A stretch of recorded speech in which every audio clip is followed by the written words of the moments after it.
আল আদল ইংরেজিতে বলে জাস্টিস, ন্যায় বিচার, সুবিচার, সুশাসন, সব জায়গায় এই জাস্টিস থাকা দরকার। Justice should be prevailed in the society. আদল অনেকে না বুঝলেও আদালত শব্দটা বুঝবে না, যেখানে বিচার কার্যের ফয়সালা করা হয়, কোর্ট কাচারি আদালত, এটা তো ভেরি কমন। আদালত যেখানে ন্যায় বিচার হবে, সুশাসন হবে, কিন্তু ভাগ্যের কি নির্মম পরিহাস, ওখান থেকে মিথ্যা সাক্ষী দিয়ে মনমতো রায় দিয়ে দেয়া হয়। এগুলোর পরিবর্তন হওয়ার দরকার আছে না নাই? আদলের বিপরীত হচ্ছে জুলুম। যে সমাজে আদল থাকে না, সেই সমাজে জুলুম মানুষের ঘাড়ে চেপে বসে। জুলুম মানে হচ্ছে বৈষম্য।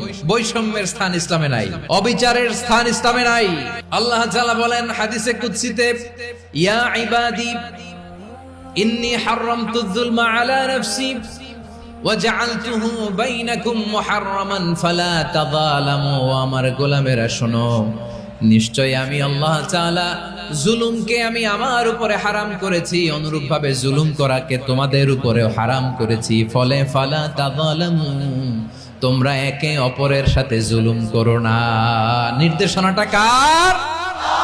যে আমি জুলুমকে নিজের জন্য হারাম করেছি এবং তোমাদের জন্য হারাম করেছি। আমরা আর এরকম কোন জুলুম বাংলাদেশে দেখতে চাই না। জোরে বলেন ঠিক কিনা? আমরা আর নতুন করে কেউ জালিম হোক এটা চাই না।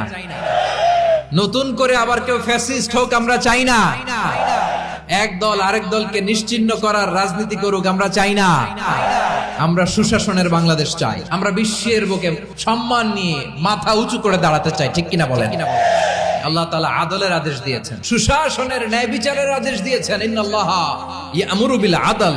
আমাদেরকে আদল প্রতিষ্ঠা করতে হবে। জুলুমের সাথে ইসলামের কোনো সম্পর্ক নাই। পশ্চিমারা আমাদেরকে ইনসাফ শিখায়, আমাদেরকে সুশাসন শিখায়। আর ইনসাফ, সুশাসন, ন্যায় বিচার, সুবিচার, জাস্টিস কারে বলে বিশ্বনবীর বায়োগ্রাফি থেকে জেনে নাও।